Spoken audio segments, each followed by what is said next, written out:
A very good day to you all. Welcome. My name is Gordon Simango, and I serve as Director of the Liaison Office to the African Union at the All Africa Conference of Churches. So I am joining you today from Addis Ababa in Ethiopia. We deeply appreciate that you could attend this online Pan-African consultation on Africans and Africans in the diaspora, which is scheduled for today and tomorrow. Our session for today will be for 2 hours. We trust you have received the agenda already, and it is exciting to see a wide range of participants from the 5 regions of Africa and from our colleagues in the diaspora. Your Excellencies, the international leadership team of the Africans and Africans in the Diaspora Conference process, the hosting committee and staff in South Africa, ladies and gentlemen, and my brothers and sisters, all protocols observed. The Pan-African Congress of Manchester, United Kingdom of 15 to 21 October 1945 forms part of the spirit of the foundations and basis for today's consultation, which is just but a very significant step towards the Africa and Africans in the Diaspora Conference, which is scheduled for next year in October. Details to this will follow from Reverend Dr. Angelique Walker and Reverend Frank Chikani. Just to say that our program for today, we would have about 4 to 6 speakers. So we would have Reverend Frank Chikani, Reverend Dr. Angelique Walker, taking us through on the processes where we have come from and where we are aiming at. We would also have an address on the diaspora, 6th region of the AU and Agenda 2063, the Africa we want. This is going to be presented by a colleague within the African Union Citizens and Diaspora Directorate. Then we would have an address from Professor Barney Picana, which is going to look at the several issues and challenges and strategies on how to achieve full emancipation of the continent. And then we would have a response by a panel of 2 people. And then we would have a session where we would have question and answer, comments, reflections, and discussions, and then come to closing the consultation. In terms of IT, today's webinar is live. It is both on Zoom, it is on YouTube, it is on Facebook, and on the website of the africadiaspora.org.za.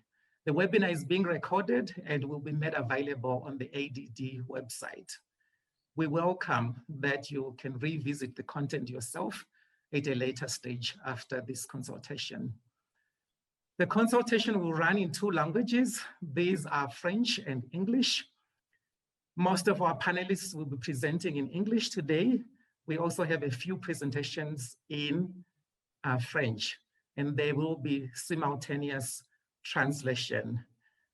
For you to select the language that you would prefer, if you look at the bottom of the screen now, you would actually see where it says mute, stop video participants. Right at the end, you see interpretation. If you click there, you would find 2 languages. Hence, we would request you to select your language of preference there. It's basically English or French.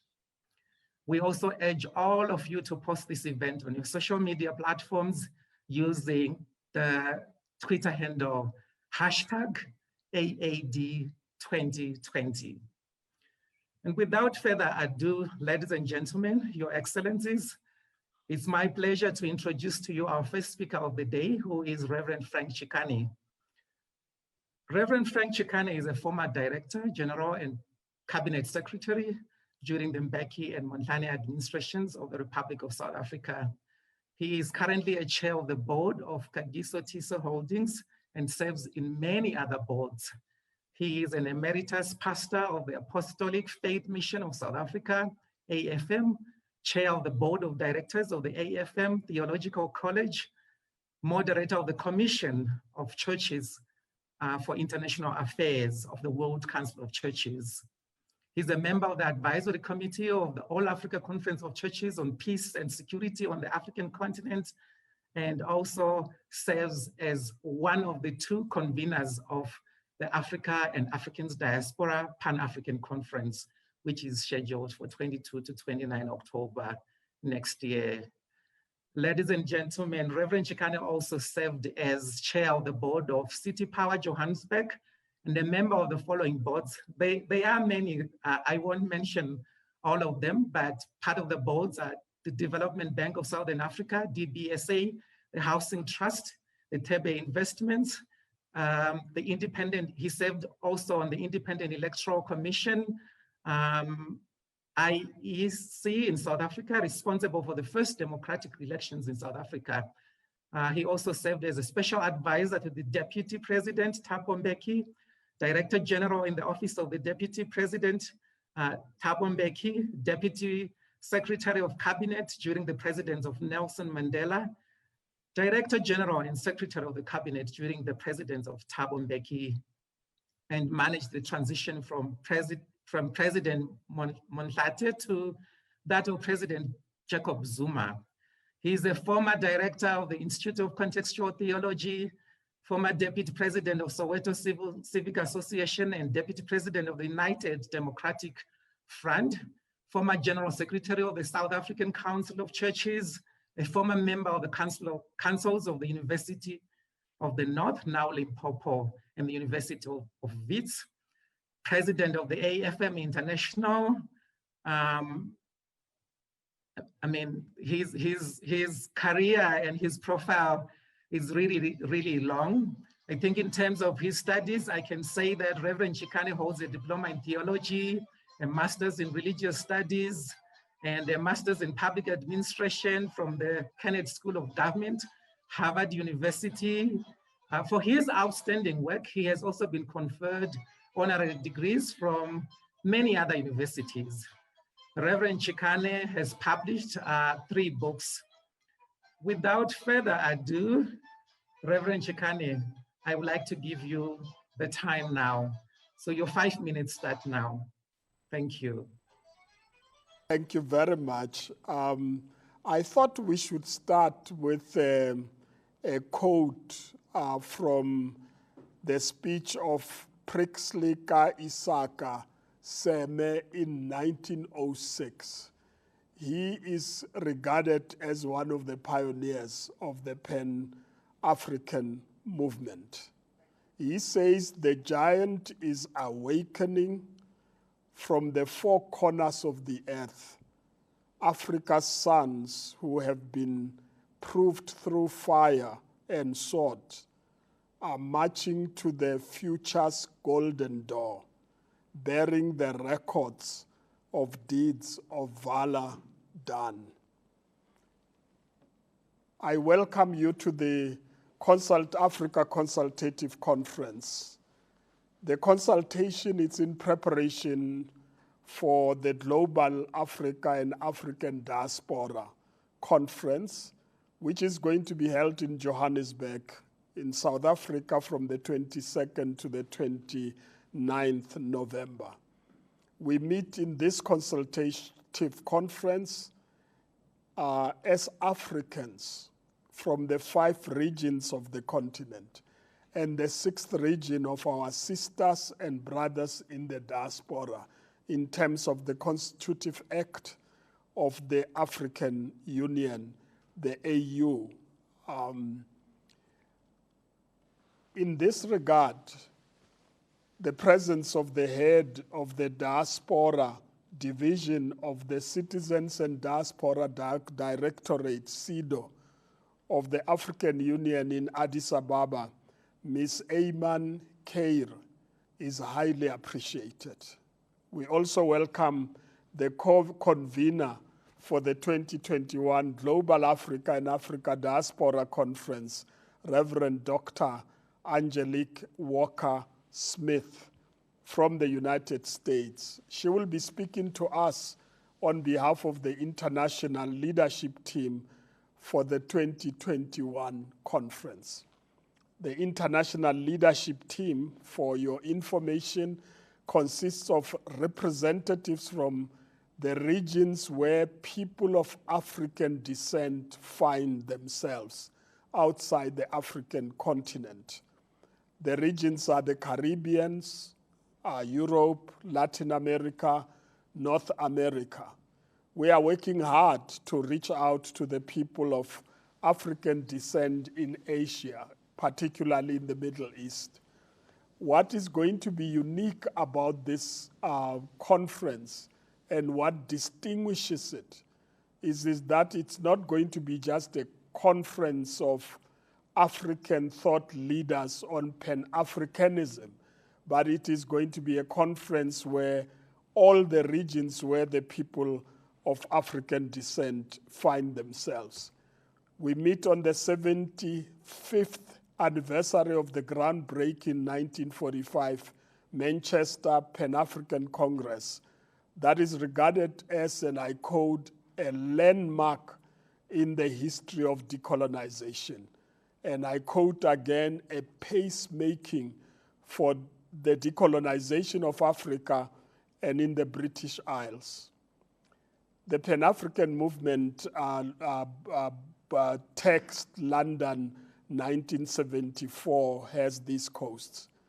At the Manchester Conference, only 3 flags of independent African countries were flown there. That's Ethiopia and Liberia on the African continent and Haiti. Those were the only countries where people of African descent were free. This has remained a heritage of the Charlton Town Hall, All Saints in Manchester. In the hall, you find those flags. Today, all the colonized countries are free, except for 2 of them. One of them is the Sahrawi Republic. But I would like to say the conditions of African people and people of African descent globally still leaves much to be desired. And all indications are that the demon of racism is well and alive in our midst.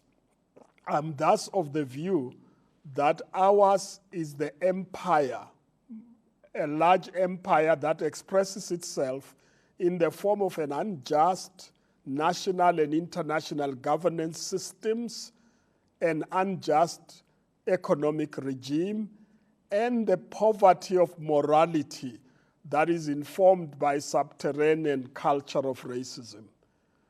We should bear in mind that the struggle of the World Conference Against Racism, Racial Discrimination, Xenophobia, and Related Intolerance, which was held in 2001, it's still raging as racism globally seems to be on the rise.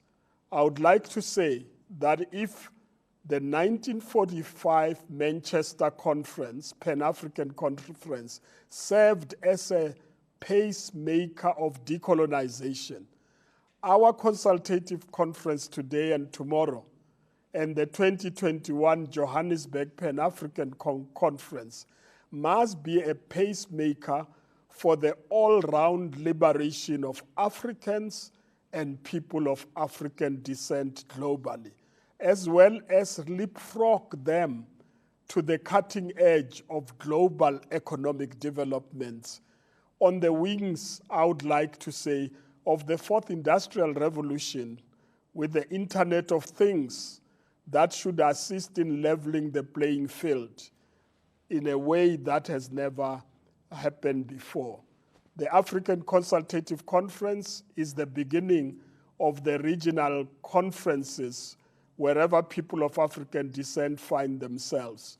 We base this on our concept note, and if you don't have that concept note, you can find it in our website, and the action plan agreed upon by the international leadership teams. There would also be commissions that are expected to be constituted to deal with some of the aspects referred to in the concept note. All this and further research and studies are expected to be completed by June to enable next year, to enable the organizers to put the material together which will serve as a basis for the 2021 October conference. Going back to Prixley Kaseme quote, this is a momentous moment which he wished in 1906, and we have just arrived where the people of African descent will march to their freedom. I wish all of you the best for these 2 days. I thank you. Chair, Reverend Picana, we deeply, deeply appreciate the wisdom coming from you. Thank you so much for explaining and indicating to us that this conference that we are preparing for next year involves all regions where all peoples of African descent find themselves. And that is very, very important. You highlighted there that when people met in Manchester, then in 1975, there were only 3 flags of independent Africans where you would find people of African descent and in Africa, so Ethiopia, Liberia, and Haiti. And of course, you highlighted that there are only 2 countries that remain to be independent at the present moment. And I think you highlighted the conditions of the African people, which still leaves a lot to be desired, from poverty to racism. Thank you so much. We deeply appreciate your wisdom, Reverend. We would now move on to the next presenter, who is Reverend Dr. Angelique Walker. Ladies and gentlemen, Your Excellencies, Reverend Dr. Angelique Walker is a Senior Associate for Pan-African and Orthodox Church Engagement at Bread for the World in Washington, D.C. She brings global, national, and local experience as a faith thought leader, as a journalist, as a speaker, and as an author. President Clinton, Senator Richard Lugar, former Indiana Governor, VP Mike Pence, and 2 of her alma maters, Yale Divinity School and Kentucky State University, have awarded her with high distinctions of leadership. Ladies and gentlemen, Reverend Angelique received her doctorate degree from Princeton Theological Seminary and is a former executive director, minister of the Church Council in Indianapolis, Indiana. Reverend Angelique is related to the National Baptist Convention, USA. She's a governance member with the World Council of Churches and is president of Historic Black Churches, which is one of the widest represented ecumenical bodies of Christianity in the USA. Reverend Angelique, you have the floor. Your 5 minutes starts now. First, giving honor to God who stands at the head of my life. All praises and honor unto God. To my amazing co-convener, the Reverend Dr. Frank Picana. I just don't know how I was so blessed to serve with this iconic person in this amazing work, leading up to the remembrance and the impact and the substance of Manchester 1945. To my mentor, yes, the Reverend Dr. Barney, who I am so honored to serve with in this moment. And then to my sister from our amazing African Union. And then to the International Committee of the Manchester Conference and the movement therein from all parts of the world. We say thank you. It's an honor to stand in this moment. To the World Council of Churches, who is such a wonderful partner, to particularly the persons of African and African descent who serve on the Central Committee. of the World Council of Churches who literally envisioned this moment of coming together. It is my honor to recognize your leadership all over the world. It is such an honor to serve you at the Central Committee of the World Council of Churches. To all of those who, like me, stand in this moment, affirming our identity as people of Africa. Yes, the African Union has led the way. Africa is born in us. It may be even stronger to say Africa is reborn in your diaspora and, of course, on the continent. Yes, I have the great joy of bringing greetings from what the African Union calls the sixth region, the sixth area of the African Union. This is such an important aspect of our coming together at the AU. As one who is also a child of the National Baptist Convention USA Incorporated, who has served my national church that is predominantly people of African descent as their ecumenical representative and on the whole mission board, and also formerly their vice chair. This is one of the largest religious bodies in the United States of people of African descent. It is my joy to greet you as well.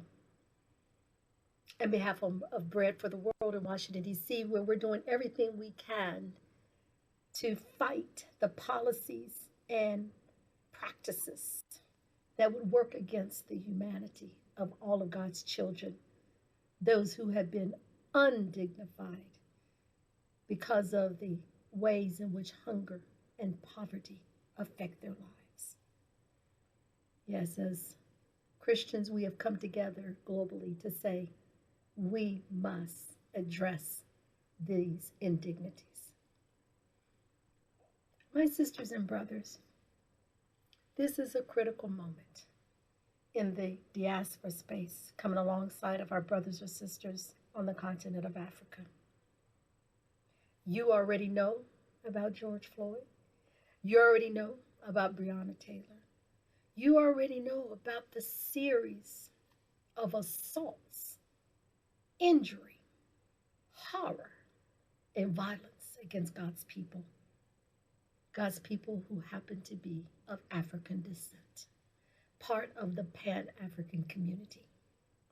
And know, to be very clear, not just for 1900s, not for 2000s, not just for 2020, but we go back at least over 400 years in the United States. When we come to this moment, we are painfully reminded that last year was the quadcentennial of the African diaspora in the United States, to remember the ships that brought us over. And yes, from Angola in 1619. Oh, there were many ships that came after, and there were ships that came before, but it was 1619 where we remember how the ship was hijacked by the British and took certain ones from the ship that was actually going further south to the United States to come to the United States instead. And so 1619, which has actually also been commemorated by the U.S. Congress, led by the Congressional Black Caucus to do so on last year, we remember the quadcentennial.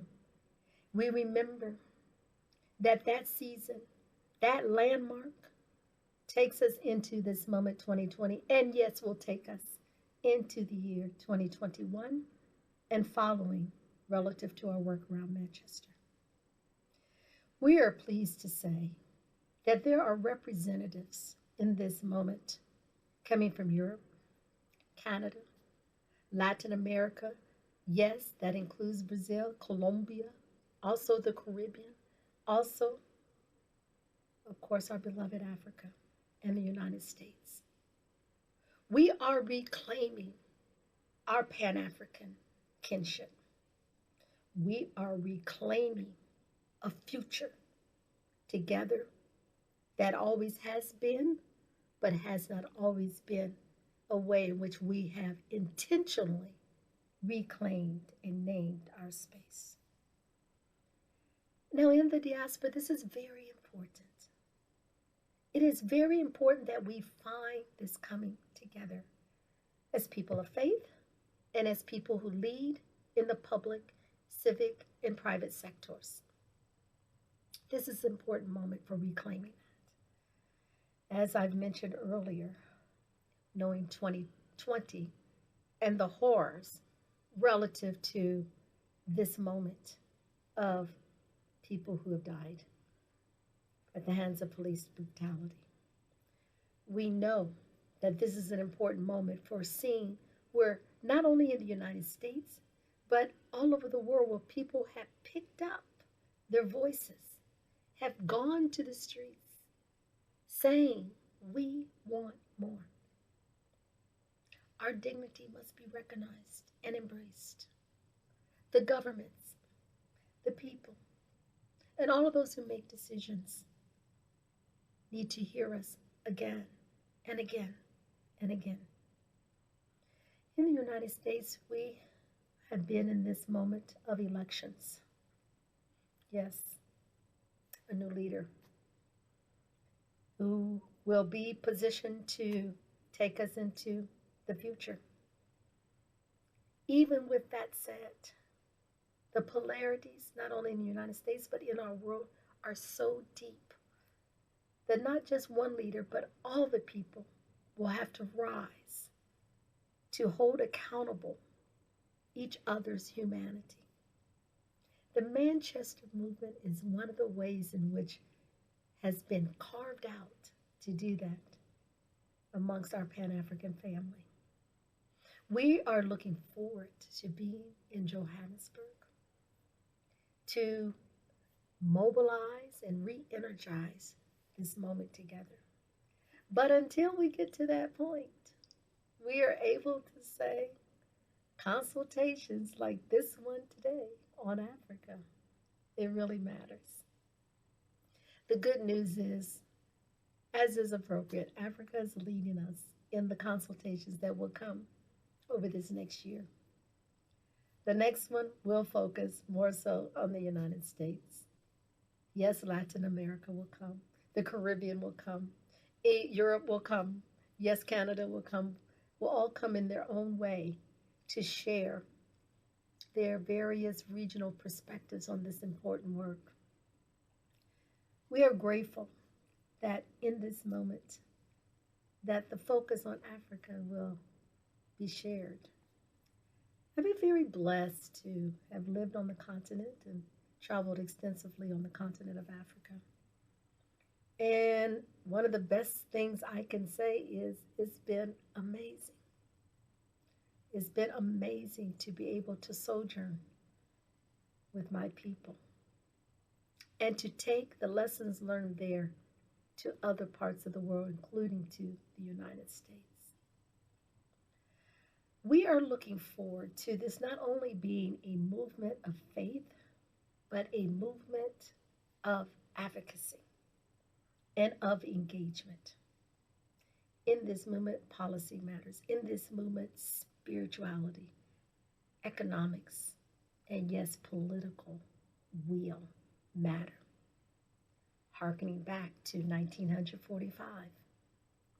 We know we have seen political gains. Imagine 1945, the eve of the period in which the continent was being envisioned as a place that would not be driven by colonialists who came, many who did not have good intent toward Pan-African peoples.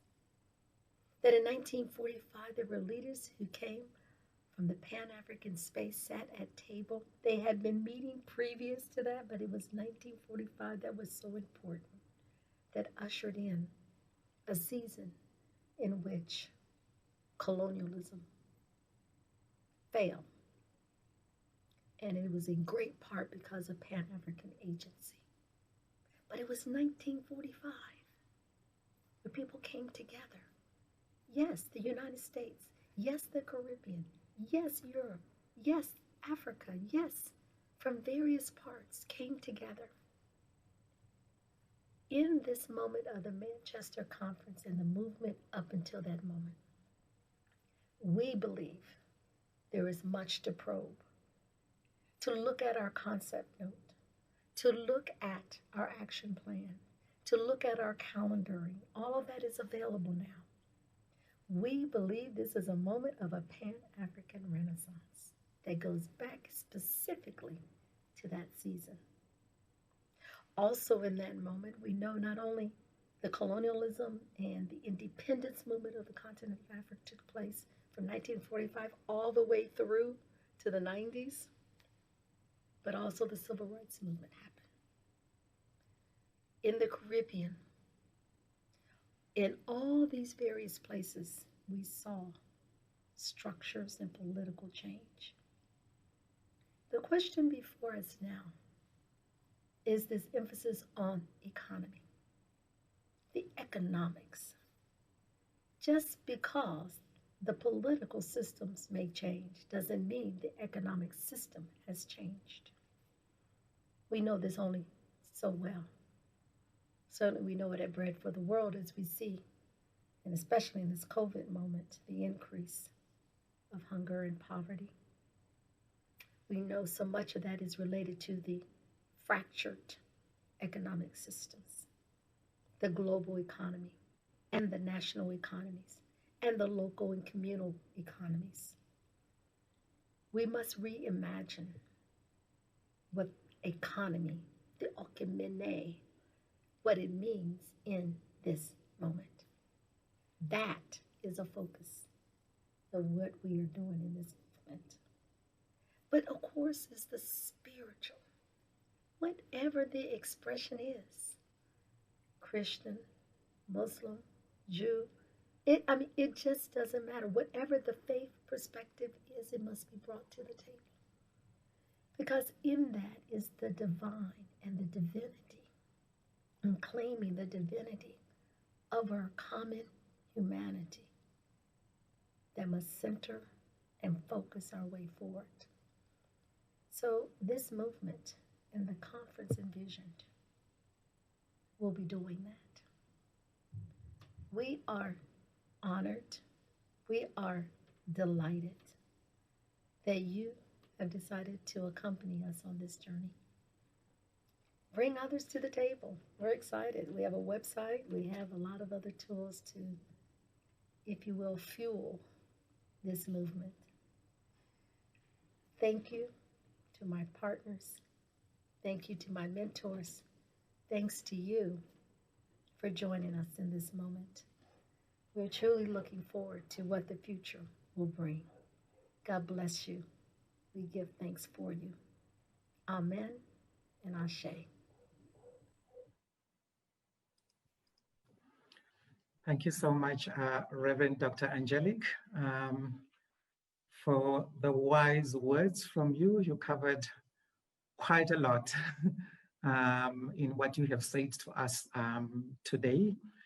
May I ask dear participants to already begin to engage with us on the chat box. So you have already heard from Reverend Frank Picana. Now you have heard from Reverend Dr. Angelique. We might not have much time at the end, so I would ask you to post your reflections on the chat box, the questions that you might have on the chat box. We would have a moment at a time when we will be looking at this and throwing this into a plenary discussion. Again, thank you, Reverend Angelique, for looking at what we need to be focusing on now as Africa and Africans in the diaspora, or people of African descent in the diaspora, our identity as Africans and our identity as peoples of African descent. And you actually said there that maybe Africa is being reborn in Africa, maybe Africa is being reborn in the diaspora. So that spirit and kindling it and just moving forward with it, it's very, very important for us. You highlighted on a number of current issues that are delving us as Africans, but also Africans in the diaspora, in terms of us still fighting and still confronting injuries such as violence, such as racism, and also you actually said that it's time for us to reclaim our space together and our future together. And the question, and the big question you posed there, is the whole issue of economics, of the systems, the structures that still continue to keep us entangled in poverty. You highlighted on how we're actually seeing this in these COVID-19 times, when many countries are struggling to provide services or basic services to their citizens. Thank you so much, Reverend Dr. Angelique. We would move on now to the next presenter, who is Ms. Emancipation. Ladies and gentlemen, Your Excellencies, Ms. Emancipation serves as the head of the Diaspora Division in the African Union Commission. And this is located in the chairperson's office of the Commission. Ms. Amen navigates African diaspora for development discourse by focusing on the riches that the diaspora offer in the political, social, and economic spaces in both countries of origin and in their countries of destination. She provides advice and support to the African Union and AU member states on the effective diaspora engagement. She works to establish the 6th region of Africa, which is its diaspora, by establishing, enabling, and growing a network of diaspora partnerships which are capable of effecting change on the continent. With regards to her education, she organized a continental forum on the role of the diaspora in higher education in 2019, which brought together higher educational institutions and academics from Africa and the diaspora to deliberate on higher education, research, and innovation in Africa. So she's working to conjure diasporans and people on the African continent to actually look at how education can be revamped, or how both the people in the diaspora and the people on the continent can work together for a better education, an education that can make us a better people, or that can help us to reach the goals that we aspire as Africans and Africans in the diaspora. Ladies and gentlemen, Ms. Amen Khairy is a founder of the Interfaith Dialogue on Violent Extremism, in short known as IDOV, in the African Union, which is a program that utilizes the power of dialogue, youth, and creativity in preventing violent extremism. Ms. Khairy comes with over 10 years of experience working with various UN institutions and peacekeeping operations in electoral assistance, conflict resolution, disarmament, demobilization and reintegration, research, and international development. Ladies and gentlemen, it's my pleasure to give this time to Ms. Amen Khairy. Ms. Amen Khairy, your 15 minutes starts now. Thank you so much, Gordon, for the kind words. And thank you everyone who's here. I'm honored to be part of the African and the African Diaspora Conference. And of course, the gratitude and thanks extends to everyone who was partnering and working for this great event. My 15 minutes, I'll spend my 15 minutes speaking about 4 issues. The first is speaking about the history of the African Union vis-a-vis the diaspora. The second speaks about the definition of the diaspora. The third about the diaspora program. And based on the focus of this conference, I'll speak about people of African descent and our work with that. So the diaspora agenda of the African Union found itself during the transformation of the OAU, or the Organization of the African Unity, to the African Union. If you remember, the Organization of the African Unity or the OAU, it started in 1963 with the heads of state having a dream of political independence and fighting apartheid. Fast forward almost 40 years or 37 years later, in the year 2000, when the heads of state were starting to speak about Africa, even though majority of the countries had gained independence by then, they did not see the Africa they wanted. So some of the things that, that was mentioned was that the social and economic development was not up to par. At that time, in the year 2000, you would remember that there were a lot of internal conflicts within Africa. So they realized that they needed a different union, an African Union that now has a constitutive act that speaks about development, peace, and security. But there was another thing. The OAU was government centric, and they realized that now, as they speak about an agenda that speaks about development, about peace, about security, this isn't something that heads of state or governments can do alone. It requires mobilization of everyone in the continent, all African citizenry. Hence why the Constitutive Act speaks about a people-centered and people-driven organization. Actually, specifically, it says to create partnerships between the government and all segments of African citizenry. This includes faith-based organizations, like a lot who are here with us today, but also civil society, trade unions, and others. After adopting the Constitutive Act, what happened is they realized that there was a large segment of African citizenry but were living outside Africa, the diaspora. And that's why in 2001, there was an amendment, this protocol of amendment to the Constitutive Act that encourages and invites the participation of the African diaspora in the African Union. And that basically created the start of this specific engagement with the African diasporas. The question now came to speak about who are the African diaspora that we need to engage. And the definition of the African diaspora, after various consultations with the Executive Council, with heads of state, with the diaspora members themselves, came into three parts. The first part is that they had to be African. And by that, they had to be African of the blood or African of the soil. And that was important because it included people of African descent. You had to mention people who left the continent voluntarily, but those who were forced to leave the continent. The second part that was important was the geographic aspect. And here, because African Union is continental, we look at the diaspora as people who live outside this African continent. So that was the second aspect. The third aspect, and that was the aspect that actually took quite a long time to get an agreement on, is the reciprocity aspect. You have as a diaspora to want to be part of the African diaspora. And to ensure this, they speak about the reciprocity aspect. You need to want to support the development of Africa. So the definition of the African diaspora is people of African origin living outside the continent who, irrespective of their current citizenship or nationality, are willing to contribute to the development of the continent and the building of the African Union. It is a long definition, like I always say, it's a mouthful, but it's really a definition that captures a lot of people of African descent and a lot of Africans who are living outside the continent. Now, the diaspora program started before, we basically was set in stone in 2012, when we had the Global African Diaspora Summit that took place in Midrand, South Africa. But leading to that, there were a lot of events that shaped this diaspora program.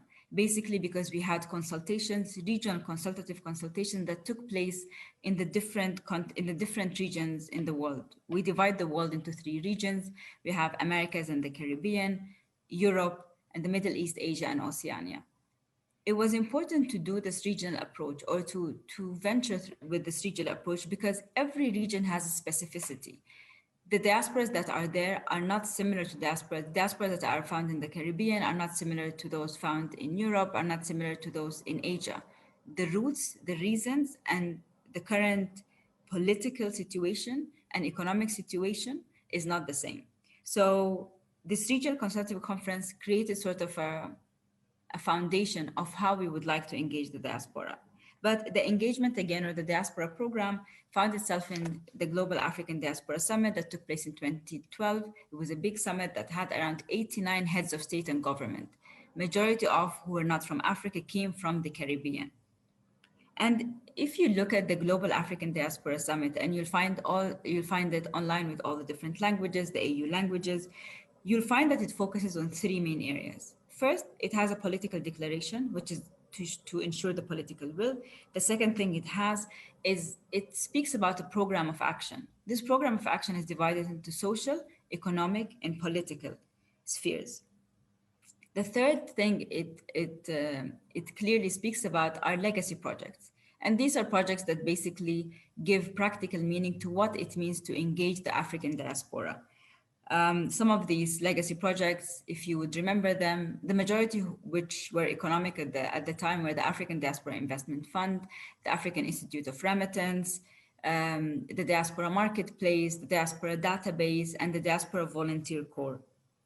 All of these projects, with the exception of the database, which we have engaged in various aspects, have come to light.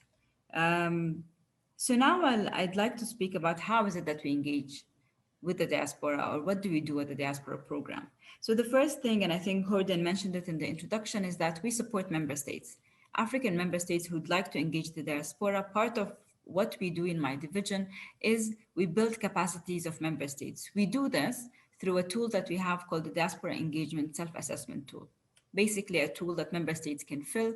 And once they fill this tool, it allows us to understand where the strengths are of these member states and which are the areas that can benefit from some capacity building. So it becomes very tailor-made. Usually we focus on a country by country, but also recently, if we find 3 or 4 countries that have the same challenge or gap, then there's a lot of benefit in bringing these countries together, because there's also the cross-learning environment that happens.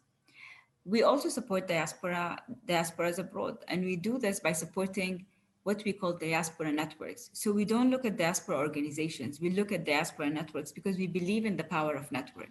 This power of network, you can see it in, first, instead of having these professional associations, gather together, you have the different sects of the African diaspora, the skilled, the low skilled, the professional, the national, the religious. So it allows you as a network to have a strength of understanding the situation of all African diasporas, not diasporas that are within your network.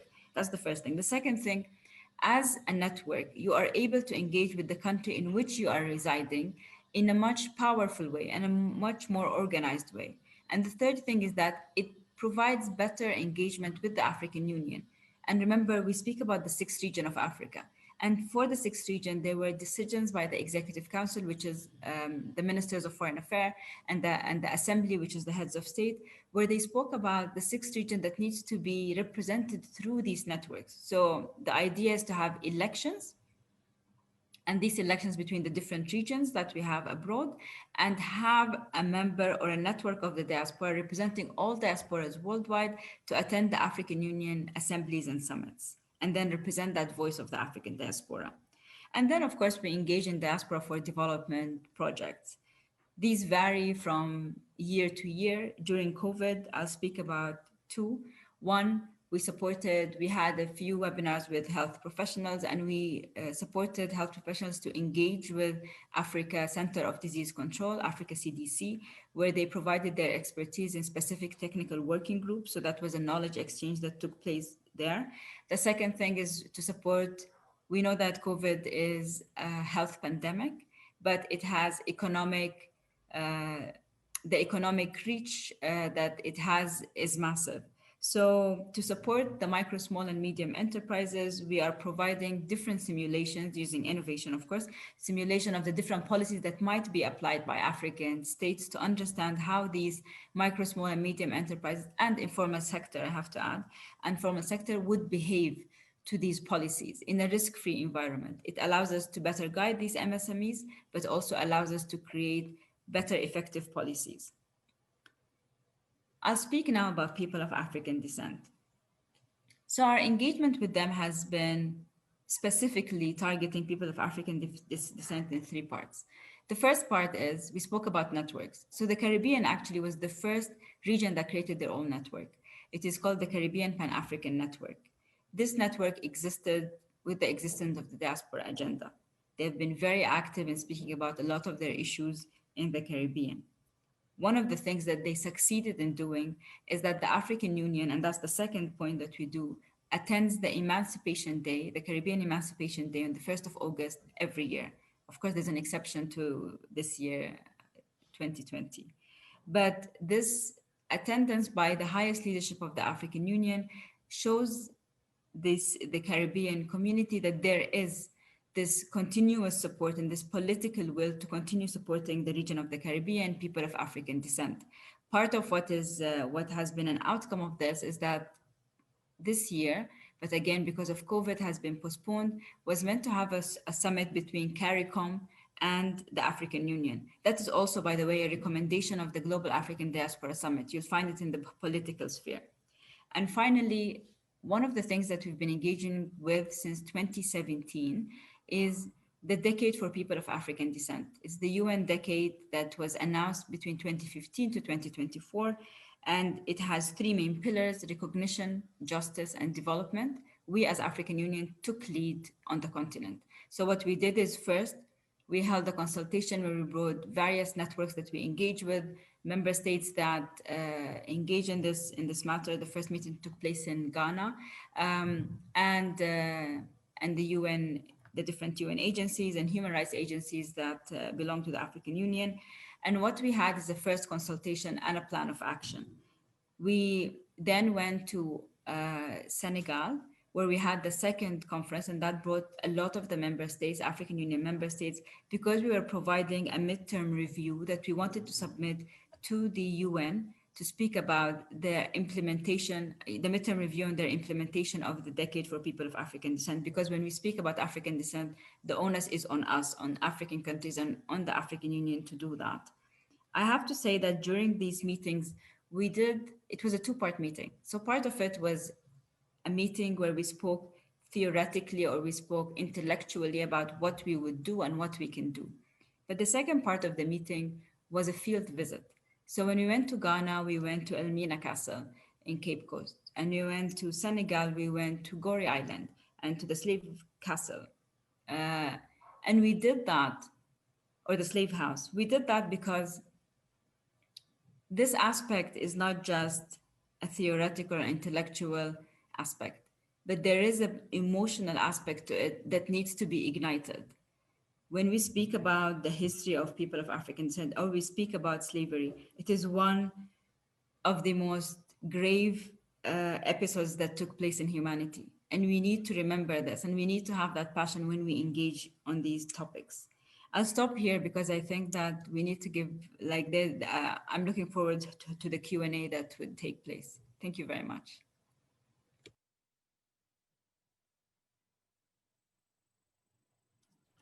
Thank you so much, Ms. Ayman, for your presentation. We deeply, deeply appreciate that you could take this time to be with us today. Very, very important. What you said in your last words there, it's very, very important, I think, to me, but also to us all, where you actually say that what we are discussing and what we are meeting here to do today is not just a theoretical, intellectual exercise. You say that there is an emotional part to it. There is this emotional aspect. And the best that we can do through this consultation is also to begin to ignite that passion. You say that we need to connect our emotional aspects to the things that we are talking about. And we are hoping that by going through this consultation and the discussions that we are having now, we would be able to connect and reconnect. And I think part of what you do here when you go on the visits on the ground and visit some of these very important icons and places and spaces where certain events have happened actually is very, very important. We really appreciate your presentation in terms of helping us to understand how the African in the diaspora is defined at the present moment and the consultation processes that went through, that Africa went through, including Africans in the diaspora, trying to understand how can we define an African diaspora, the Global African Diaspora Conference and the political declaration that is there in the program of action And the projects that the African Union is implementing, I think it's very, very important. It's in a way trying our level best to connect ourselves as both Africans on the continent and Africans on the diaspora. So we deeply, deeply, deeply appreciate. May I also say to participants, I would just repeat again that can we engage using the chat box if you have any questions, any reflections that come to mind. There is a question and a Q&A section, and you can also write in the chat box in terms of what reflections, what questions you might have. We would have an opportunity to visit some of those towards the end in a plenary session. Ladies and gentlemen, we would move ahead with the program. And now it is my pleasure to introduce Professor Barney Picana, who would be our next speaker. Ladies and gentlemen, Professor Barney Picana is a human rights lawyer, and he is also a theologian. He attended the University of Fort Hare. He was one of the founding members of the South African Students' Organization of the Black Consciousness Movement with Steve Biko and others. Professor Barney was also a member of the African National Congress Youth League then, and was suspended for challenging the authority of the Afrikaans teachers and the apartheid principles of Bantu education. Professor Picana received a degree from the University of South Africa in 1976, but it's important to say that he was barred from practicing law in Port Elizabeth by the apartheid government. He was also banned by the apartheid government from public activity then. While in exile in 1978, he studied theology at King's College in London. Thereafter, he served as an Anglican curate in Milton Keynes and as a vicar in Birmingham. From 1988 to 1992, Professor Barney was director of the program to combat racism at the World Council of Churches in Geneva. He then returned to South Africa in 1993, following the end of apartheid. He continued working in theology and also in human rights, completing a PhD in religious studies at the University of Cape Town in 1995. Professor Picana was appointed a member of the South African Human Rights Commission in 1995 and served as chairman of the commission from 1995 to 2001. He also served on the African Commission on Human and People's Rights in 1997, now the AU. Professor Picana became Vice Chancellor and Principal for the University of South Africa in 2001, a position he held for 9 years. He was the rector of the College of Transfiguration Anglican in Grahamstown from 2011 until 2014. He is the president of the Convocation of the University of Cape Town. And I must also say that Professor Picana's work in human rights has been widely recognized to the extent that in December 2002, he was awarded an honorable mention of the 2002 UNESCO Prize for Human Rights Education. Professor Picana, I would give the floor to you. You have 25 minutes. Thank you.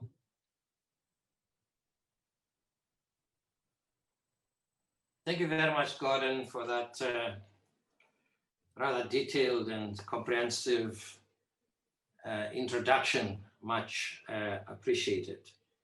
Thank you also, especially the leadership group of the AAD for the invitation to make a presentation at this Africa conference of Africans, Pan-Africanism and Africans in the diaspora. I've done a discussion document on Pan-Africanism after 1945. In that, I have raised some of the challenges that we as Africans face today. And for that, I thank my good friends, the Reverend Dr. Frank Picana and the Reverend Dr. Angelique Walker-Smith. First, for recommending me that I should do this, but also for engaging with me as the document was progressing over time. It is a discussion document which really raises issues. But the immediate response I had from Frank Picana is the basis of my contribution today. Frank's response to the discussion paper was a very telling and important one. Because it says, you know, the issues that you raise here, we ordinary Africans can do very little or nothing about. What is it that we can actually do? What is it that we can engage? How can we do something to change the nature of relationships and strengthen the coverage and the being of Pan-Africanism in Africa and in the diaspora? And I want to spend a little bit of time in conversation about that today. As you have heard, my association, my involvement rather, in Africa has been around the human rights issues, constitutionalism, good governance, and accountability have been many of the issues that I have been very intricately involved with. But I've also been involved with ASRIC, the African Science Research and Innovation Council, the work that the African Union has put together scientists from all disciplines to really undertake research and innovation and get into the heart of what are the issues that Africa is grappling with and how we can find solutions together.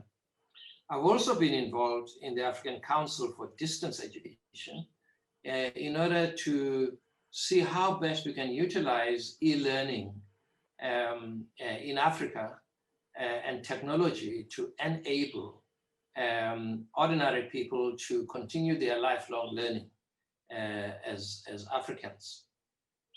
It is out of those three things that I want to proffer some direction as to where I think we should go. But before I do that, let me say one of two things about we Africans. There is a dilemma. Very often, we Africans tend to express our Africanness almost universally about those things that are grim and wrong and what needs to be put right about Africa and about the continent, where we lag in terms of development, in terms of productivity, in agriculture, in science, in knowledge generation. We tend to compare ourselves very, very often with many other countries and states that, in fact, we find it very difficult to be comparable with. There's nothing wrong with that in principle, because after all, we live in a very interconnected world. In reality, it is very difficult for us to be Africans without being part of a world that is interconnected. The second thing that we tend to do, if we don't do that, then we tend to be, if you like, visionaries in a philosophical sense, where we talk about Pan-Africanisms, almost what should be, but it is not. Those things that actually inspire us, as we heard this morning, the inspiring address from the Reverend Dr. Angelique Walker-Smith. those things that really inspire us very often, the things that inspire us are the things of the past and where we have been, what we have achieved, and the pride that we should have as people of Africa and as people of African descent. So philosophically, we feel a lot more comfortable and coherent when we talk about the times of glory and success and pride that we duly should have as Africans. Again, there's nothing wrong with that, because one of the things that this program, AAD, is doing to us, it's helping us to recapture our humanity, our dignity as the people of Africa. Humanity and dignity that we do not owe to anybody. We're not human because somebody else has actually made it so. Thirdly, I think that we are inclined, and with some justification, to be very, very focused on the deficits that we suffer. For example, Black Lives Matter, the scourge of racism. It's amazing. A gentleman called Donald Trump is awaiting the results of the elections of the United States to have another term as president. It's not without significance that Mr. Trump quoted what Nigerians, I don't know who these Nigerians are, had said about how much they were hoping that he would be the winner in the elections in the United States yesterday. So for him, somehow, that was important enough to tweet about or to tell the world that Africans are supporting him. Even to the point of saying that since Abraham Lincoln, no other president has ever supported African-American citizens of the United States as he has been. That's a matter for debate. I can't judge that. I don't know. But the point I'm making is that we get caught very, very often in this state of deficit, whether it's racism or other. We're not mentioning sufficiently, I think, those issues. I tell people very often, if you look at the football team in France, the national football team in France, almost everyone of the members of those teams, bar 2 or 3, are Africans. Almost all of them are African professional footballers who have been in France last few years, maybe, as professional football players. It's something that if France is playing, for example, what shall I say, against England, you almost instinctively feel an urge to support France, because the person you see there is a person who rather looks like you. So while Black Lives Matter is important, while the struggle against racism is absolutely important, but I wish that we could raise those same issues in a very different way. We raise them by simply asserting the dignity and the humanity of the people of Africa, and assume that the Black Lives Matter, they matter not because certain people make it possible or make it matter. They matter because it is the purpose of God in creation that we should be fully human. So I start by sketching those 3 positions that we as Africans have to always contend with and see where exactly we fit our movement and our activism about Africa today. Let me just say also the point that Reverend Picana was making with me is that particularly as Africans, we emphasize what Africans governments do or do not do. We emphasize the problems we have with African governments, whether it's corruption, whether it's war or conflict, or whether it's human rights violations. What African governments do is something that, as we should, we emphasize a lot. What Reverend Picana was saying to me, that there are certain things that African governments can and should and must do. But there are other things that the citizens of Africa must actually learn to take responsibility for. In other words, at the end of the day, the future of Africa is not going to be determined entirely by what the governments of Africa do.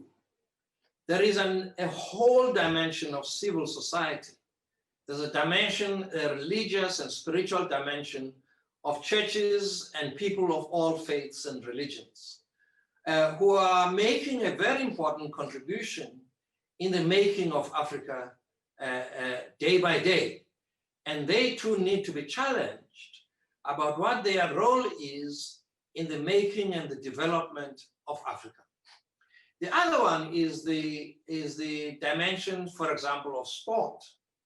COSAFA and places like those. Very, very often these two things don't seem to hang together.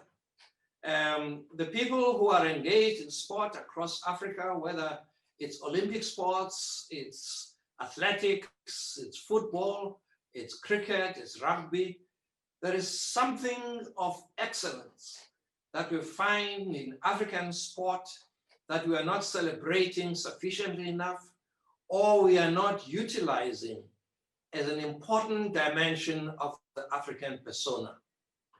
So we can go from the third one, I think I mentioned earlier on, the area that I'm involved in, is the whole area of science and research and innovation and development. Because in reality, the people of Africa are going to have to engage with one another in order to address the challenges and the problems that Africa faces and find solutions for those problems. So when the African scientific community, the Association of African Universities, ASRIC, NASAC,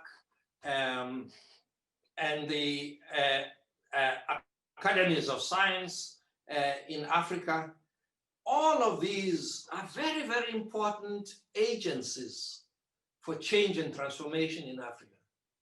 That somehow, when we meet together in this way, they meet in their own different places. I'd like to see a venue, a forum that brings Africans from all dimensions, somehow to begin to talk together and indeed to speak as one.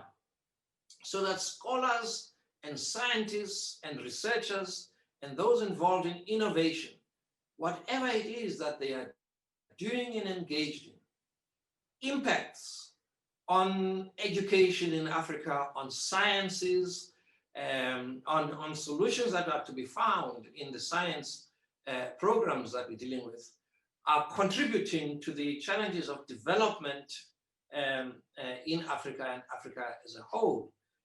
And the importance, I think, of the Africans and the struggles of the Africans in the diaspora is precisely that all-inclusive vision that Manchester had of Africa as completely free of any influences and occasions for undermining the African personality. Now, to the question that was raised for me then, I think that and this must be the beginning of a movement for Africa, because after all, Pan-Africanism was a movement of African peoples everywhere. So if you can recapture that mood of a movement of African peoples and Pan-Africans who together are bounded together in this idea of what Africa is. And I was very glad, Gordon, when you, it was Pierre who said that in defining who is an African, it's very important that we don't necessarily limit our definition to just a person who can trace his roots to Africa. Or it is very, very important to really to understand that there is a Pan-Africanism of the heart, that certain of us, I'm thinking, for example, of Frantz Fanon, an African of the heart who really was passionate about what Africa is. And if we are passionate about what Africa is, we're also moved to be the means for change and correction, but also the means for envisioning and imagining a new Africa in a very new way, in a new world. It is very, very interesting that both you, Gordon, and Pierre, it's very important for me to recognize that there was a small window in the life of the Continental Union, whether as the OAU or as the AU. I think there was a small window that gave birth to African Renaissance and the African Union. It was a small window where Africa, as Africans, we were riding the wave, and we were proud to be Africans. We were speaking and arguing and enabling, precisely because we had a commitment to the future of Africa. And everything we did, what we slept and what we woke up, what we dreamt, everything that we did was about Africa. When we begin to do that, then other nations and other worlds take notice. And they begin to realize that when Africans actually express their dreams about Africa, they come from deep down. And their dreams about what Africa is destined to become. And if it is destined to become what it should be, then it means that we make a commitment now to work towards that destination. We can't dream and then sit and do nothing. We've got to be involved in the handiwork of creating that which is our imagination about Africa. So I think that, Dr. Picana, I think that this project that we are doing is in reality a whole movement that brings all Africa together, all Africa in the diaspora together, so that together we can actually work towards a common and a shared future. I do not deny that that has to begin with an African Union, that we're very proud of, with an African Union that stands proud in the councils of the world. It must begin with an African Union that facilitates and enables, so that we don't get to a situation where African Union can become the Council of African leaders and politicians that goes begging to European and American nations and for China, so that we can become an Africa that doesn't depend on China to even build our own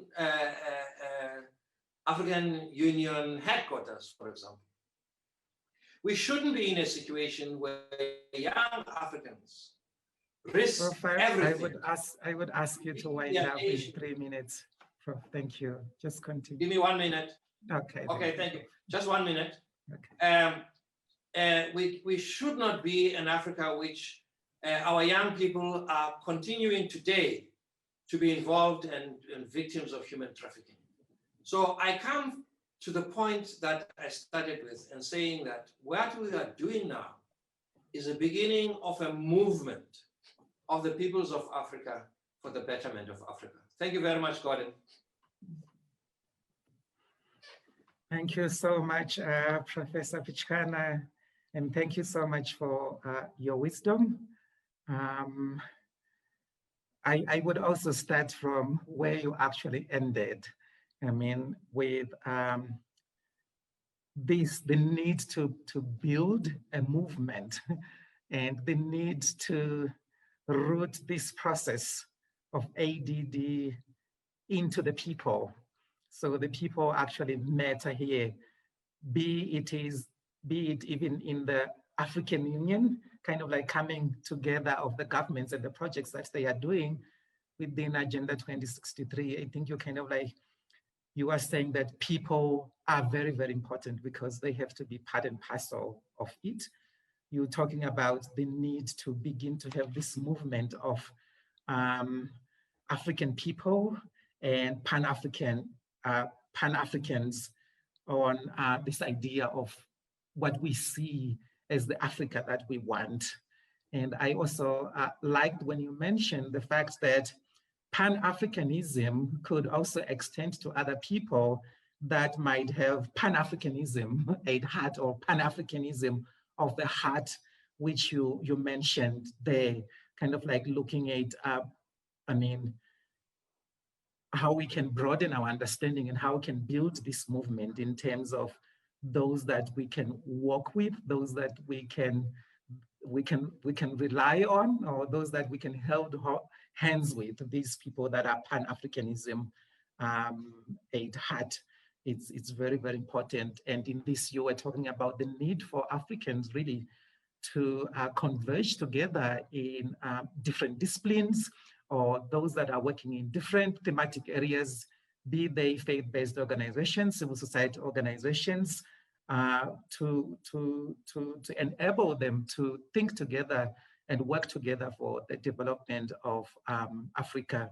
For me, was very, very important. I think you mentioned this whole issue about what we are talking about today.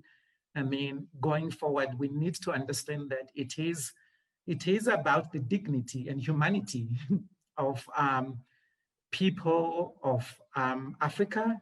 And you mentioned it right there, that this is the purpose of God in creation, that we all should have this dignity and humanity. And this is part of the approach that we can actually take to this discourse and dialogue.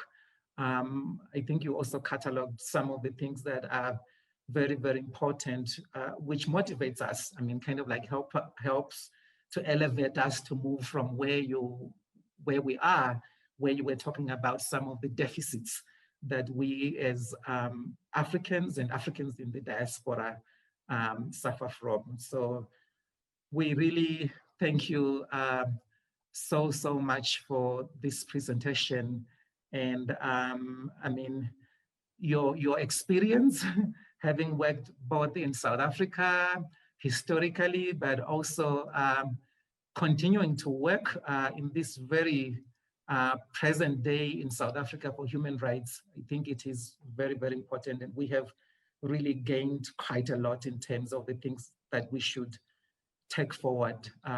Some of them, the fundamental values that would make us break or make it if we need to move forward. So thank you so much.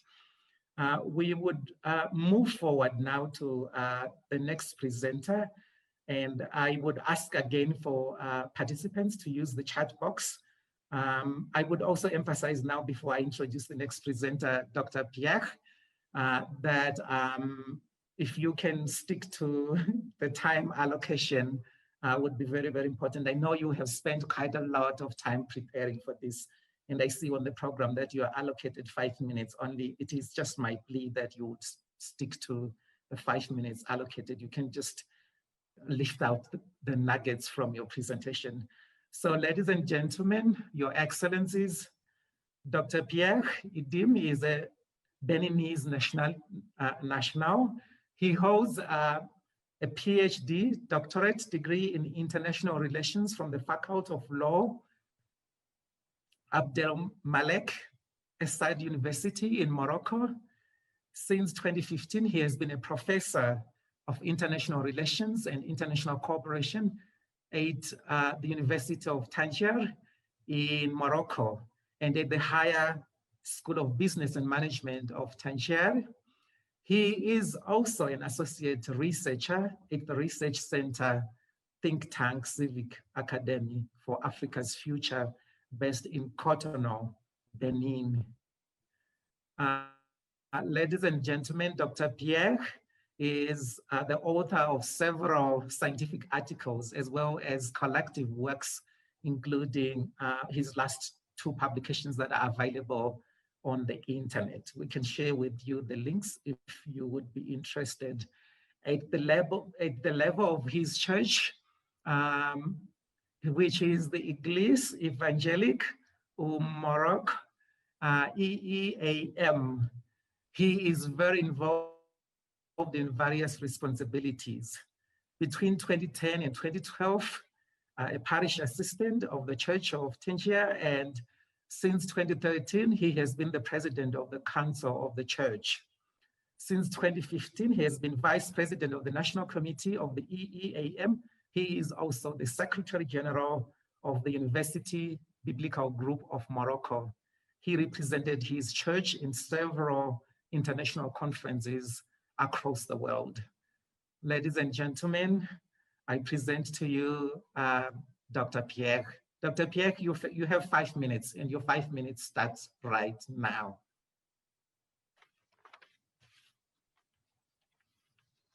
Merci beaucoup. Bonjour à tout le monde. Et je voudrais saluer. Good morning, everybody, and I'd like to greet all the organizers of this conference in this moment of discussion and exchanges. The topic that we are discussing now, the topic on which we are thinking now, it's a very important topic, but at the same time, Dr. Pierre, I hope all participants realize that if you are English speaking now, you need interpretation. So you go to the bottom of the screen, you see where it says interpretation, click there and then click English. You would hear the interpretation coming through. Thank you. Sorry to disturb your flow. Merci, donc je continue. Thank you. So I continue. Our topic is very important. And since I have only 5 minutes, I will go straight to the session. We have heard other presenters who spoke about some topics, some very important points in relation to the problematics on the topic which is gathering us today. The African diaspora is a very important component on the African continent. In fact, in some years, the financial contribution, the financial part that the diaspora is bringing to the development of Africa is something very significant, very important. And these last years, it even went beyond public aid to development. That means the help provided by international organizations and states bringing to Africa. And for me, I find that component very important. Today, we must have special attention to the African diaspora. You know, since independence, we have heard many speeches for the development of the African continent. International organizations have been created to address the needs of African people. Summits, conferences, etc., were organized so that the objectives of Africa, so that the challenges of Africa may be addressed. But since all those decades, the ambition, the objectives are not yet achieved. Now, after this realization of failure, the continent has to raise. Africa must stop making speeches and start working. It's a work which will liberate this continent. And for me, in addition to the work, the African continent must also align in a perspective of solidarity. Because without African solidarity, it will be impossible for us to reach our objectives. In these last years, Africans have rejoiced because of the construction of the headquarters of the United Africa Union in Addis Ababa in Ethiopia. And you know, like me, that headquarters is a gift from China to Africa. For me as an African, it's a shame to know that the house, the main house of Africa, which is the house of more than 1 billion people in Africa, is a gift which is granted by China. Africans, are they really unable to build that house, which was less than 100 billion euro? The answer is no. We have today 54 states in Africa, 54 nations. How can we envisage, how can we understand that they were unable to build their own headquarters? The first element, which is necessary to manage, to build a continent so that the objective on the political aspect, economical, social aspect, we need that solidarity between Africans. So that is very important. The collective synergy, which integrates all the components of the continent, is a determining factor. In addition, since those decades, Africa is in the search of a certain number of solutions. And we observe that the governors, the leaders of the continent, sometimes they are deaf to the aspiration of the people. Another example, which is since 1 year, the whole world is confronted to COVID-19. And Africans are just sitting and they're waiting for Europe, the West, finds a vaccine. And we see that we wait as Africans, the solution to our problem coming from outside. This is not possible. We have waited on external solutions for many decades. And now we should also, as Africans, find African solutions to the challenges and problems that Africans are facing. It's very important. We cannot expect solutions to our problems come dictated, elaborated by other powers, by our other states, which don't have the same perspective, which don't have the same agenda, which doesn't have the same understanding of the challenges that we are facing. So we must raise and favor, exploit what we have as resources, as culture, to value what we have as potential. Africa is very rich, and we have to trust ourselves and rely on what we have as potential to launch the development of the continent. So my time is very short. So in order to respect, I hope in 10 years or 20 years when we meet again, we shall be able to make an assessment, satisfying assessment, and prove that the African continent will achieve its objectives in the future. This is my prayer, this is my wish for this continent that we love so much. Thank you very much. Thank you so much, Doctor. And thank you so much for your aspirations there and the challenges that you pose to us in terms of how we should build this movement, but also in terms of how Africa and Africans in the diaspora must move forward. You highlighted a very important facet on African solidarity, which is very, very important.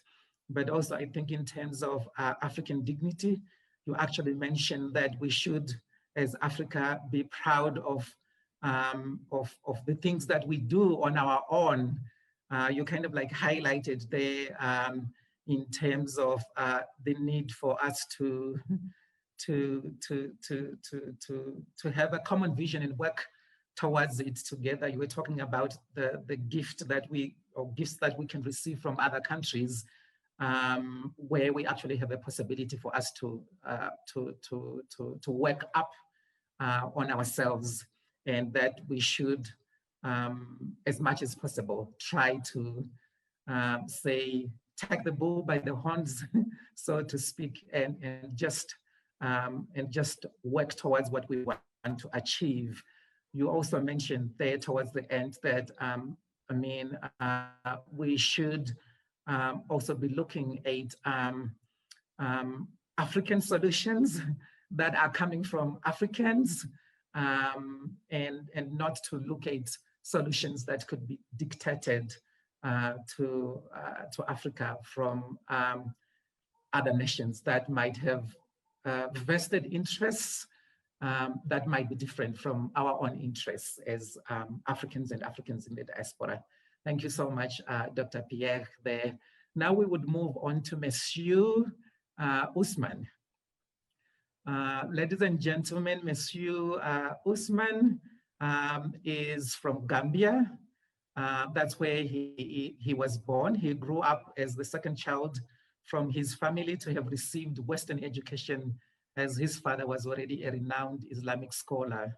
Monsieur Usman started his schooling career in 2003 from Sare Samba Lower Basic School in 2009, then moved to Kaif Upper Basic School.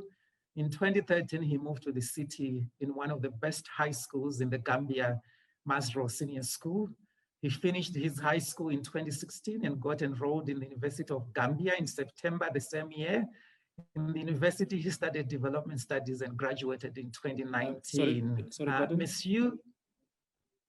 The Mususman is not online. Would propose that you go with the Lebogang Chaka. Okay. Okay. So thank you so much. Okay. Are you there, Gordon? Sorry. Yes, I'm here. So Miss Ria, Miss Ria Ruhada. She hasn't joined as well, so we've requested Lebogang Chaka. She's online now. Thank you. Okay. Thank you so much. We would then give this opportunity to Lebogang as one of the respondents to what has been said so far. And I would hand over the time to you. We would give you 5 minutes, and your 5 minutes, Lebogang, starts now.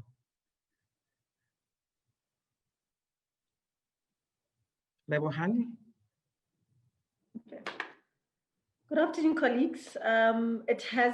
Thank you very much for this opportunity to be able to reflect on some of the conversations that have been going on with regards to us really sitting here as Africans and really crafting our future and really determining our future. I've been playing mainly the role of just, looking through the proceedings of the conference. So really from Reverend Picana, one of the most important things that I think I love the way he set the context in terms of us really going back to the 1955 Pan-African Conference and in Manchester, and really saying that as Africans, there were three main things that were highlighted from the political side of our continent, to the economic part of our continent, to the spiritual part or the social part, as we may say, in our continent. And it poses a lot of questions to us as Africans to say, what then do we want to see in our continent going forward? And it's lovely to see a movement like this where there's clearly a social, spiritual side that comes through. I can see they're saying that I don't have sound, but on my side, I see someone saying that I don't have sound. Is it okay? Can everybody hear me? I saw something coming through. Gordon, can you confirm? We can hear you, confirmed. Just go ahead. Okay, I saw something in the chat box that said she's muted. Okay, so it's really interesting to see that we are actually, as this platform, carrying through the mandate of the 1955 conference, where it's anchored really, being started by Reverend Picana and what he stands for from a social perspective, but really being able to marry the political and economic side of things.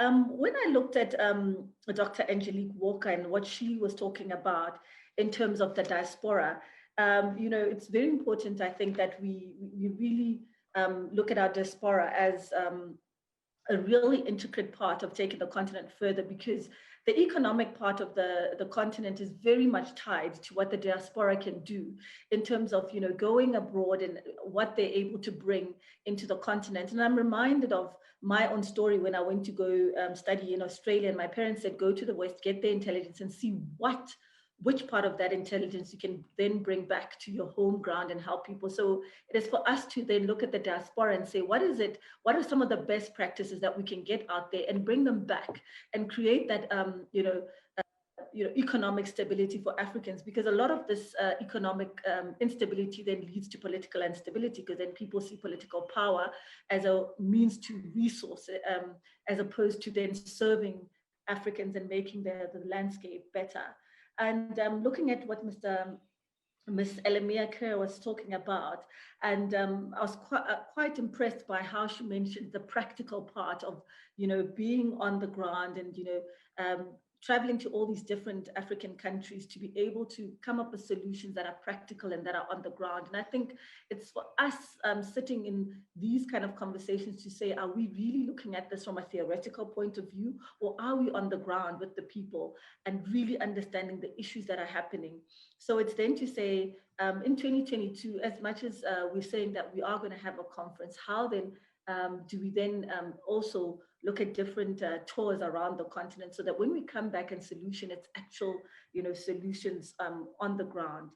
And then when I was very inspired by Dr. Picana, who, I mean, I have utmost respect for, and some of the work that they did in the Black consciousness movement, and really how he then talks about how, you know, we need to investigate African solution problems and then find our own solutions. And I think that then becomes the central theme to say, you know, when we look at race in the continent, what does it really mean? And how then do we take our consciousness? How do we take that and, you know, look at some of the struggles that we had around racism, and then take the real African child forward in the continent? And it's really saying, let us be centered in our consciousness around that, you know, and looking at these different solutions in terms of, you know, whether it's science, research, or innovation, and you know, looking at what Dr. Ediem was saying, that which is very inspirational also, where he, you know, there's a clear, you know, theme that cuts across with all the speakers, where they're saying, us as Africans, let us solution, let us be proactive, and let us look at what we as Africans can do, and rather move from our place of complacency and, you know, take our power back. So for me, those are some of the observations and some of the themes that are coming through as we go through the day. Thank you. Thank you so much, Leo-Han. Well captured. You have been listening very, very well. And I was really touched about when you went to Australia, like there's an opportunity there to kind of like ingrain. We can actually go interact, but also we can learn a lot in terms of what we can bring back and plow back into our own constituencies. So thank you so much. Now I would like us to kind of like do some question and answer session, which is the next on the program. And I'm kind of like looking and watching time now that we only have 15 minutes. And so I am just going to pick a few questions from the question and answer session of the chat box, which you can actually access here. And some of the questions I would pose them maybe generally to the panel, but also some of them I would just ask specific panelists to respond to them. So I would first use the question and answer session, box at the present moment. So the first question that we have here is that, is there any advice that we can get on eradication of corruption? This has a negative impact on African growth. So this question on corruption, maybe I can address it to Dr. Pierre, if you can take note of this question. The next one says, good morning, everyone. I'm curious about the organizing structures that undergirds this initiative. Would you explain the outreach processes, structures that exist or that will be created to enable issue-specific participation? Are you envisioning thematic working groups? Is there a secretariat responsible for holding the various threads together? Thank you for leading this effort. Reverend Frank Chikani, would you be kind to respond to this question, possibly Reverend Angelique as well? And maybe I can just add a question to this, Reverend Chikane, what you would like to see as the key takeaways from October 2021 consultation. If it would be successful, what would it have achieved? The next one says, a massive thanks to the ancestors who have gone before us for giving effect to the spirit messages from the great Reverend Dr. Frank Chikane, who prefaced his message from the ancestral legend. I can't pronounce correctly the name there. We venerate Reverend Dr. Angelique for her thought-provocation message that we need to know the meaning of what it means to have gone through the colonial slavery system. This is so powerful because many of us are already on the ground on the metaphysics of these experiences. So this is, I think this is an appreciation and also some insights in terms of how we can move together. Ayman, I would ask, this one says, is protocol not hindrance to your objectives? So this comes from Sandikazi. The next one is good too and glad to be here. One of the critical issues, especially as young Pan-Africanists, is to recapture the memory of African history struggles and make it part of our own struggle and aspirations. I'm here to affirm that I am African by birth, by blood, by aspiration. Good to see my good friend. Oh, sorry. The next one is, I perceive regulation and innovation as major challenges to African development. How can this be addressed? So Professor Barney, if you can respond to this specific question. What is the one thing or two things this platform would regard as critical and call to Africa? This question comes from South Africa. May I ask Reverend Angelique to take this question for us? And then the last question is, how do we break the Euro-American and Chinese on the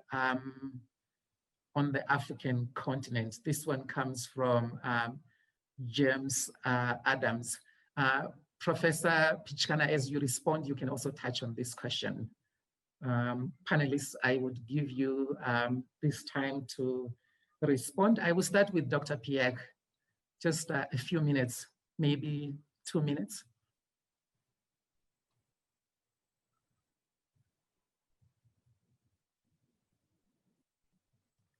Dr. Pierre?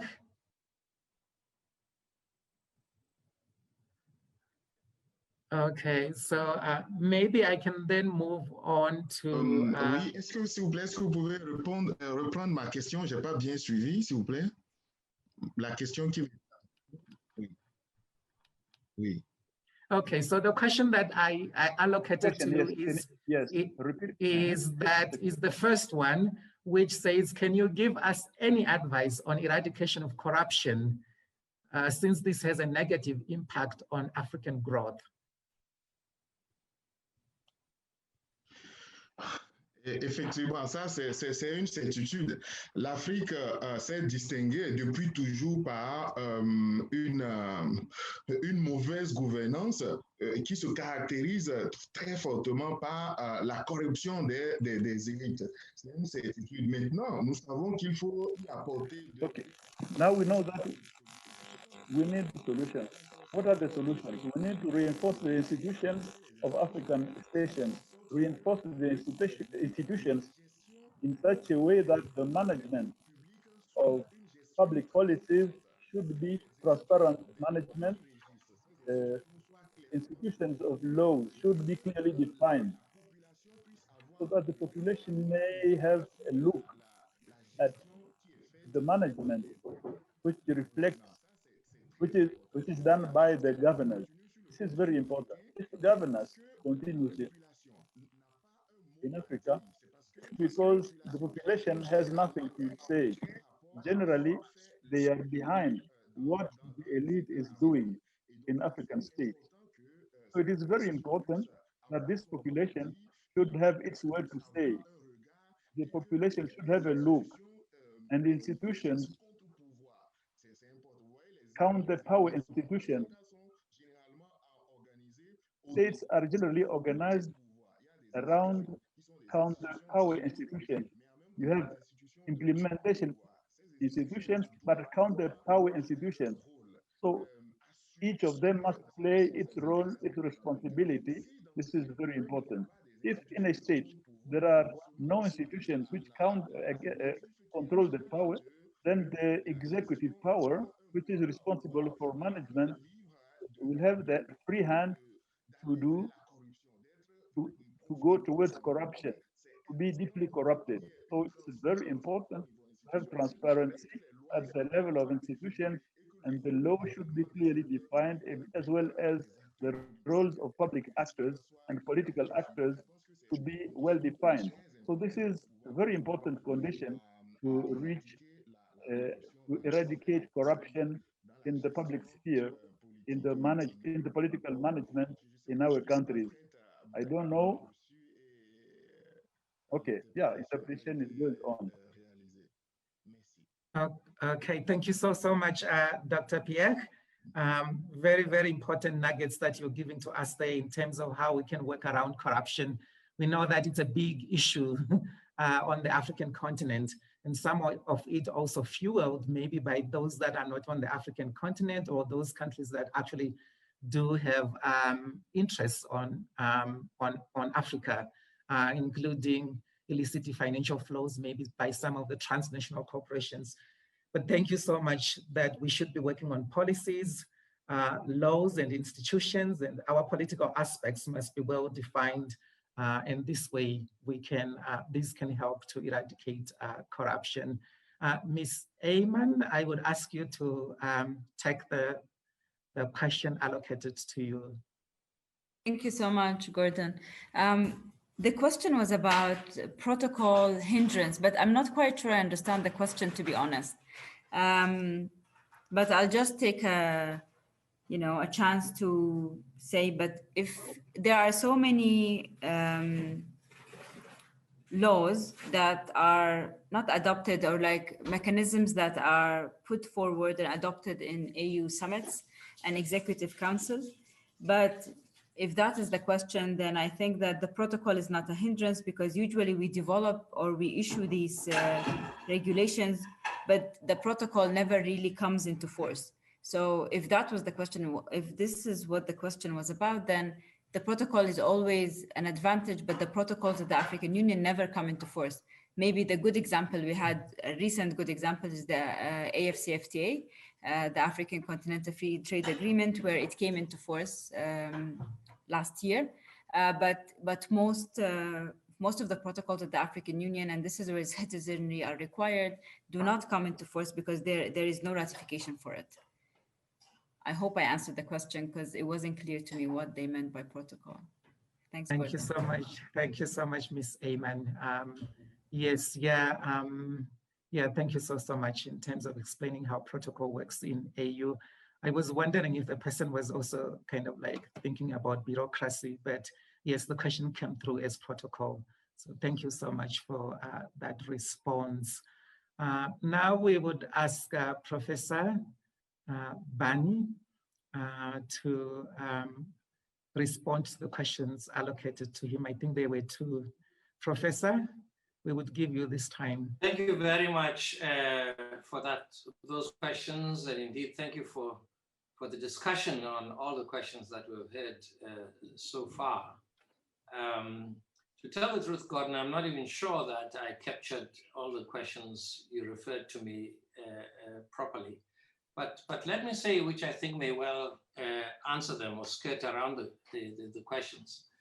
I think the fundamental thing that we Africans need to realize is that we are not a poor continent. We are not a poor people.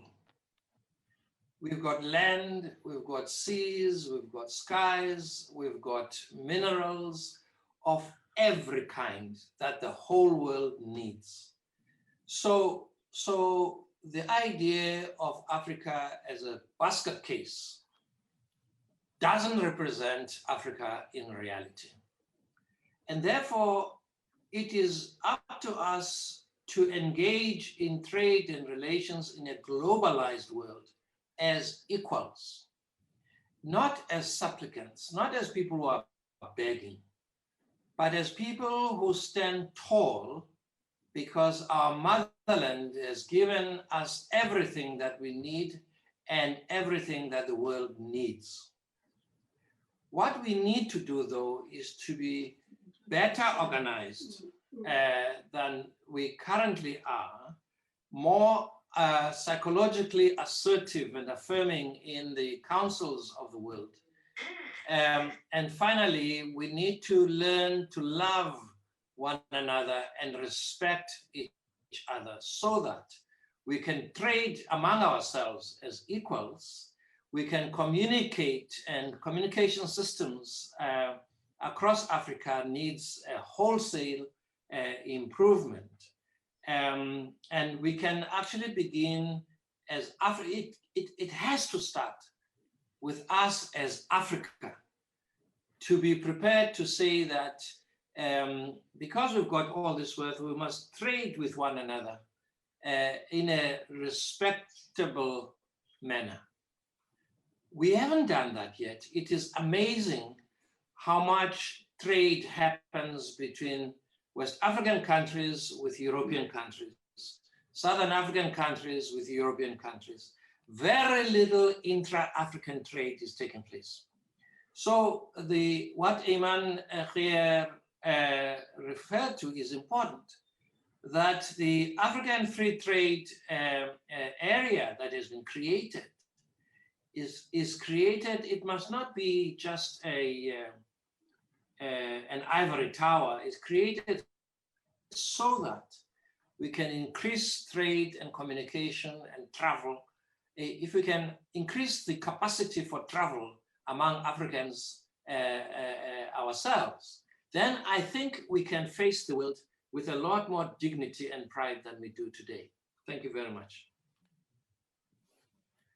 Wow, thank you so much, Professor. It's very, very important what you have said, especially now with the launch of this year of the African Free Continental Trade Area. And there is enthusiasm, but there is also a kind of like, let's wait and see. We hope and we think that it would work. There have been issues kind of like raised by other countries in terms of their preparedness to kind of like trade already within the African Free Continental Trade Area. But I think it's really one of the major projects of the African Union, and we hope that it would stand to the challenge. Now I would move on to Reverend Angelique. If you got the question that I posed to you, this one came from, it came from South Africa as well. The question is, what is the one or two things this platform would regard as critical or a call for Africa? Reverend Angelique, you have the floor. Oh, thank you so much, Brother Samango. We're so honored to be with this company today. I think that the movement of AAD is just so exciting because it gives us another opportunity to not only look at these very important substantive themes, but also to look at the ways in which we practically engage this agenda. I believe our sister earlier made mention of this, that this is very much a movement on the ground and in the regions of the world in terms of the diaspora, as well as on the continent. and that each of these regions have their own particular ways of thinking about how it is and praying about how they go to the next steps. And so what the Manchester AAD movement allows for is the space, hospitable space, to affirm the diversities within our fellowship, but also to affirm the unity that brings us together. So I think two critical pieces is hospitality within the fellowship or within the Pan-African space, but also the agency within the larger space to reclaim our narrative, to reclaim our work together, but really sorting out. There has been over 400 years, if, for example, in the United States with the Quadcentennial, that has had an impact on how people think about identity, how they speak about practicalities going forward. I mean, right now we're dealing with this election, which is obviously a huge issue, and what that means for people of African descent, not only in the US, but in the world. We've got to really have a new, renewed conversation about what is the specificity of being African at heart wherever we are. And Manchester allows that space for us to rename and reframe the history for going forward. So hospitality, I think, is key, affirming our diversities, but then finding our way forward through unity. And again, the economic is very important, the spiritual is so important, and also assessing what real political gains we've made and what we haven't. We know we still have so much to do on the economic and the spiritual front relative to the work. And then again, that space of hospitality to join into the specificity of where we are located in these days. Thank you so much, Rev. Yes, yeah, I mean, you are saying it with passion, but also very, very important there, Rev. I was just switching on my video. Very, very important there, Rev, in terms of, I mean, the huge potential there is, I mean, through this AD space, which allows us to, I mean, to affirm our diversity, to work together.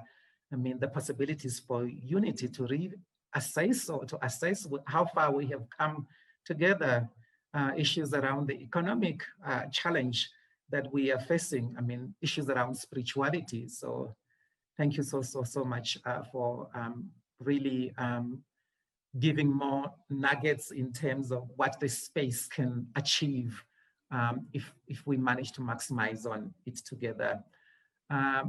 Reverend Picana, I would come to the question that was posed here, which I have asked you to respond to, which is, I'm curious about the organizing structures for this initiative. Would you explain the outreach process, structures that exist or that will be created to enable issue-specific participation? Are you envisioning thematic working groups? Is there a secretariat responsible for holding the various threads together? And I've also said that, Rev, you can also take the opportunity to say if the conference next year in October is successful, what would have it achieved? Thank you. Yeah, thank you very much. Given the limitation of time, I'm going to sum up this because we still have a day tomorrow. We're going to have further conversations. Firstly, I would like to say we started with volunteers. We've been talking about this for the last year or 18 months. We started with volunteers, and we are reaching a stage where there are entities and organizations that are putting their weight on this vision. And you can see from the documentation of who is supporting this initiative, who's powering it, and who's now funding it. And we're expecting that will raise more and more resources to be able to do it. We're also creating capacity for the host committee, which is going to host the conference in Johannesburg. We're working on creating capacity in the various regions because all of them must have these types of consultative conferences so that they can come here. We don't want people who come cold to the conference. We want people who have reflected on the issues and come here and put together the ideas which will lead to the outcome. And I'm going to summarize that as well. When we started, I talked about the concept note. It's in our website. It has been sent to participants. But what we expect is it's what is in that concept note. And there are thematic streams in it, and I won't speak to them. The first is Pan-Africanism with all for all. In this one, I want to say we want to make sure that the women are involved, the youth are involved, the elderly, various religious expressions, minorities, indigenous people. That's really for all. Secondly, decolonizing knowledge. And we're going to debate and talk about it for the next few months. Black Lives Matter globally. We want to mobilize that, building bridges between Africa and people in the diaspora. Fifthly, towards a democratic and equitable international order, which I referred to when we introduced the subject. The sixth is reparatory justice, life and death in Africa and African diaspora. 7, it's economic liberation. And 8th, it's Pan-Africanism and spirituality. And so I would advise that participants and those who are listening go to the website, get the document, and tomorrow we're going to talk about where to from this conference. Thank you. Thank you so much, Rev, for explaining this to us and responding to that question. And I think we also deeply appreciate the work that is already underway in terms of what has been done to date, from the launch of the process early this year to where we are, and the very excellent work that the hosting committee has been doing together with the international leadership team, and also you highlighting on the outcomes of the consultation. It's very, very important. I would, because I'm looking at time now, I'm grateful that you all have, you are still there with us, and we are meant today to be for 2 hours only. And just like Reverend Picana said, that the consultation continues tomorrow, and we would not want to take long, and so that you would still have the energy or would still have the excitement to join us tomorrow. And we kindly call you on you to join us tomorrow as well, because we would like to conclude this the way we have started it. So I would like once again to now coming to conclude, just to say that most of the kind of like the summary of what has been discussed has been shared in the reflections by Lebohang there, but also just to emphasize the things that were coming out from this last session on the question and answer, that for us as Africa to move forward, this space is very, very important, that we should capitalize on it, because it allows us to affirm our diversity and the unity that we are aiming at, and for us to actually be able to rename and rewrite the history where we have come from, and also the need for us to have love for each other as Africans, in terms of us being able to work together on specific aspects of the work that we are doing.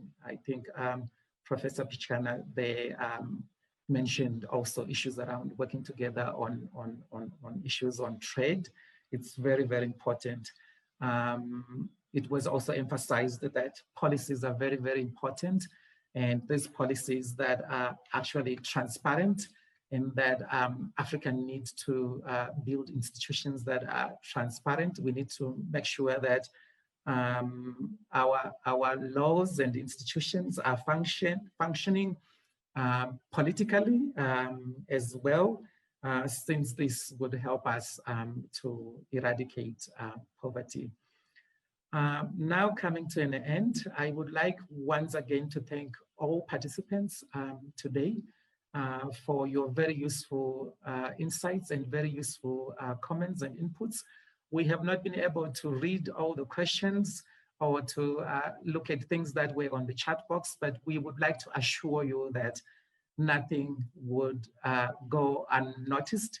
Our rapporteuring team and the host and the international leadership team would actually look at all this collection that we have made in the chat box in terms of collecting those to shape the program as we move towards 2020 October.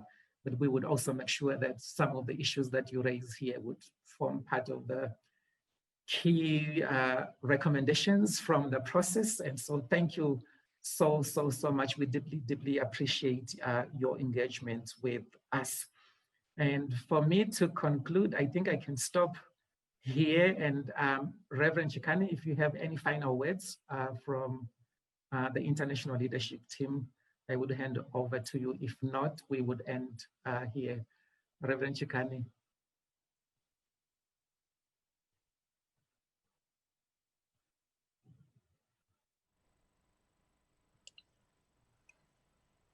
I don't know where he went, but as international convener, as international convener with my co-convener, Reverend Picana, we want to thank everyone very much. This has been an amazing launch for all of the consultations that will come.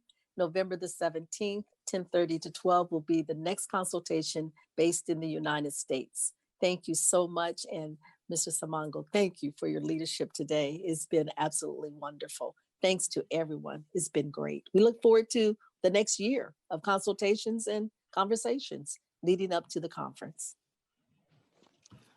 Thank you. Thank you very much, Reverend Dr. Angelique Walker-Smith, and your comments. We really are very thankful that we have done what we did today, and we thank all the people who joined us for this session. We're continuing tomorrow, so the consultation doesn't stop now. And tomorrow at 12 again, we'll be coming together, and we're going to listen to younger people on the African continent about the Africa they want to see. Thank you very much. We are grateful about your participation.